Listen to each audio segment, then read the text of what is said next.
What's up, everybody? So I'm actually recording this segment after I finished the video. I realized watching back there was a couple things that I missed, so I'm going to go ahead and just lay them out up front. First off, this is not a review. This is solely first impressions and if I would recommend it. Second off, Noise Fighters has literally no clue who I am, so this is not paid for in any way. I bought this with my own money 5 months ago. I've been using it. I have about 30 hours on this setup, but there is no exchange of money, nothing like that. There's no biases. I'm not going to tell you to buy a product if I don't truly believe in it, and I love this thing. Thirdly, I'm not a YouTuber, so be prepared. This video is not super professional. I'm just a guy who likes guns, who likes night vision, things. I like this hobby as a whole. I just wanted to put this video out because this setup has really impressed me, and I hope that it impresses y'all the same. There's not going to be a lot of actual through the tube footage in this video. I shoot by myself under night vision most of the time. So there might be one or two clips towards the end of the video that I throw in.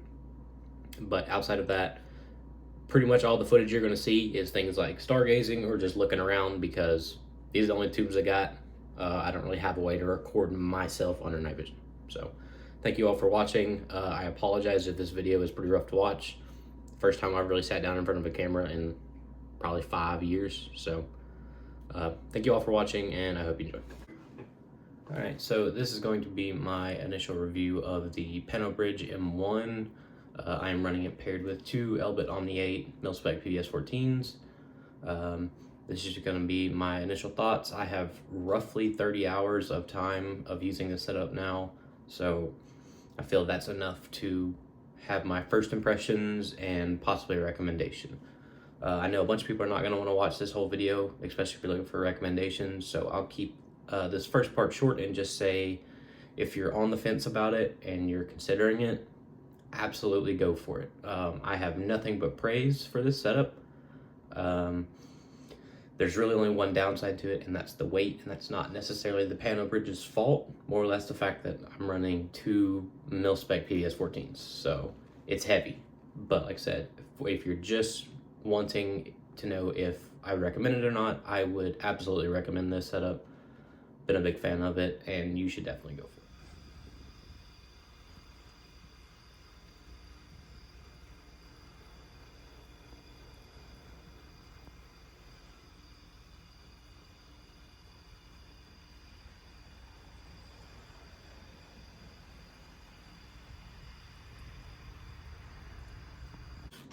I'm going to start off the actual initial impressions by just going over build quality of the unit, and we're going to start there.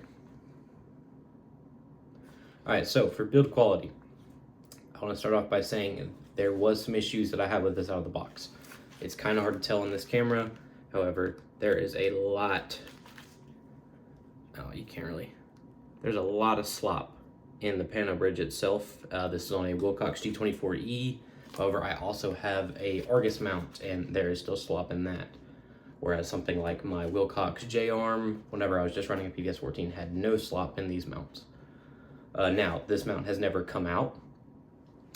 It really doesn't move around a lot while you're using it, but it is definitely something that you'll notice when you adjust the unit. Outside of that, this thing has been fantastic. You do have the ability to lock these in the panning and lock them at standard 40-degree field of view. I've never had to use it. Even with these things tightened down, they're still loose enough that you can move them with some force, but they're not going to move on their own. As for its normal configuration, I almost exclusively run it panned now. Whenever I first bought them, I was thinking I was just going to use the panning as a feature whenever I was out driving or things of that nature. I shoot with them panned. Now, if I'm shooting a rifle that has a lower mounted optic, I will tend to, on my dominant eye, pull that tube back to its standard field of view and then leave my non-dominant tube panned out. It cuts down a little bit of my field of view, but you get less of the little pie chart in between the eyes, and it makes it easier to shoot. But outside of like my KP9, everything else is mounted high enough that I can just turn my body, and it's slightly harder to aim with, but it's not hard enough for me to actually bother getting it in line. What all have I used this for? So initially I just bought it because I had a single tube PBS 14. I wanted to get duals, but I knew what I was going to use it for. I'm going to use them for a good bit of driving, good bit of stargazing, good bit of shooting, just generally to wear them. And I wanted the panoramic feature. So I took the leap. Instead of selling my PBS 14 and getting true duals, I went out and bought another Elbit Omni 8, just so I wanted to at least keep the tubes of a similar nature to cause less strain on my eyes. And I have zero regrets. Now, one thing to note of this setup, and I mentioned it in the intro, is the weight. The weight of this thing is heavy. I think with the setup I'm running, which is 2 Elbit Omni 8s, with the Panobridge, and then I really do like these little adjustable diopters.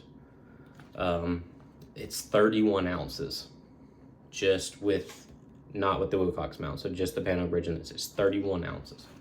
So to account for that, I have to have a massive counterweight, and I literally just have an entire stack of washers on a bolt, and it's roughly 2 pounds of counterweight, and that's what this is.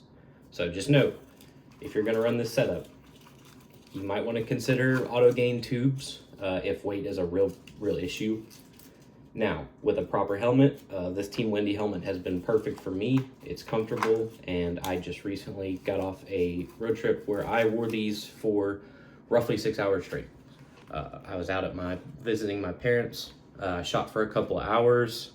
It was 2 in the morning by the time I was done. And then I just basically drove around on middle of nowhere back roads in my little bitty K truck and for about 2 hours.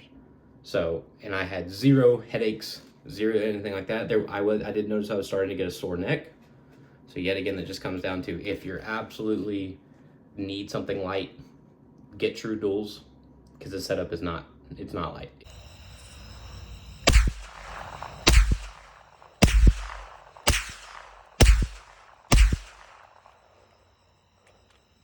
For actual use cases, what I would recommend this for.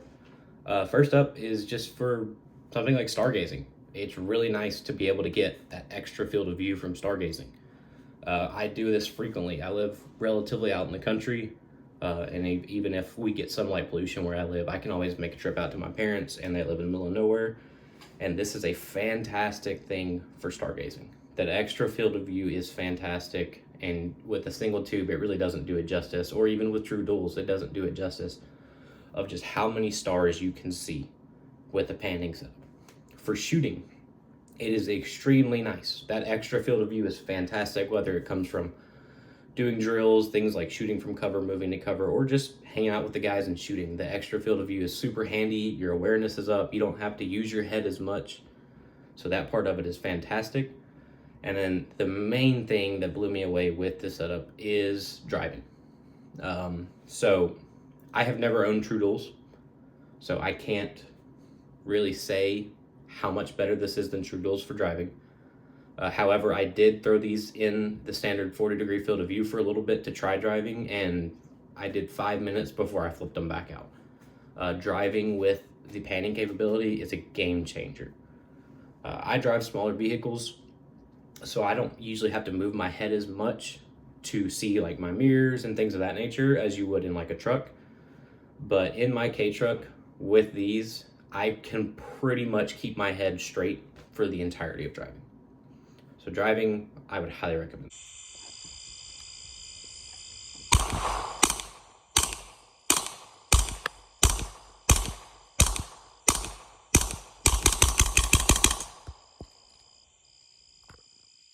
All right, so I'm going to go over the cost and who I would recommend this for, and then I'm going to hit you with some closing thoughts. So first up, the cost of this mount is roughly $500 to $600. On their website right now, they show a $500 price tag on sale. I don't know if it's $500, but they mark it up to $600 to make it look like you're getting a good deal.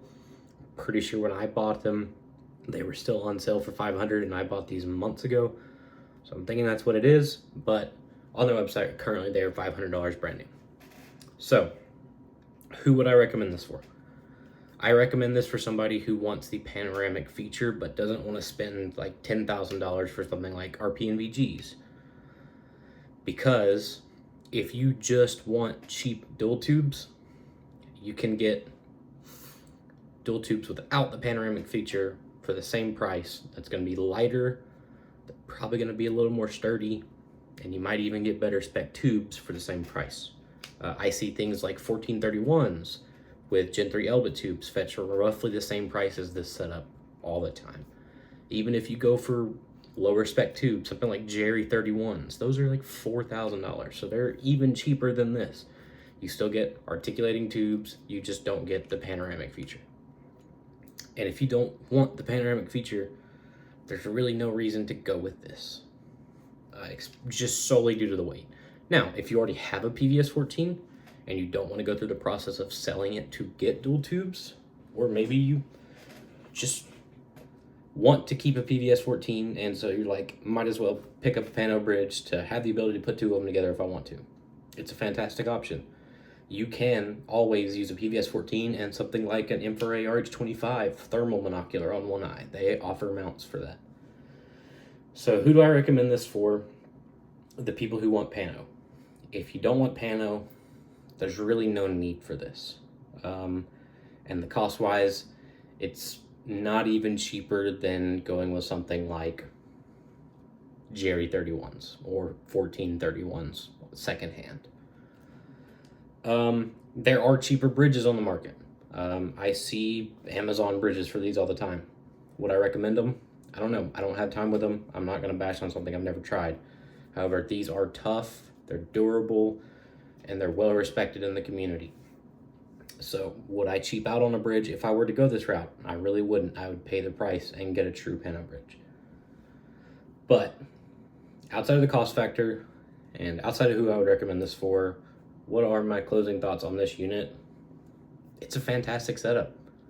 The all-metal Panobridge is the lightest of all of the bridges for PVS 14s. It's durable. I think it weighs like 2 ounces. So like the bridge itself isn't that heavy. It's the power supply and the manual gain and things of that nature that makes this setup so heavy. But what do I truly think of this setup? I think it did everything I wanted it to do and more. I have literally nothing bad to say about this. It has been fantastic. It has done everything I wanted it to do. I wanted it to be great for stargazing. It was fantastic for stargazing. I wanted it to be usable for driving. It's phenomenal for driving. It's phenomenal for shooting. It's amazing because you have the ability, like let's say you had a handheld thermal and things of that nature, or the lighting changes. You don't have to flip your whole thing up because these still are articulating pods. So you can take something like, let's say I want to use a thermal monocular, flip up my support eye, use my thermal monocular, flip this one back down. It's fantastic for a lot of things.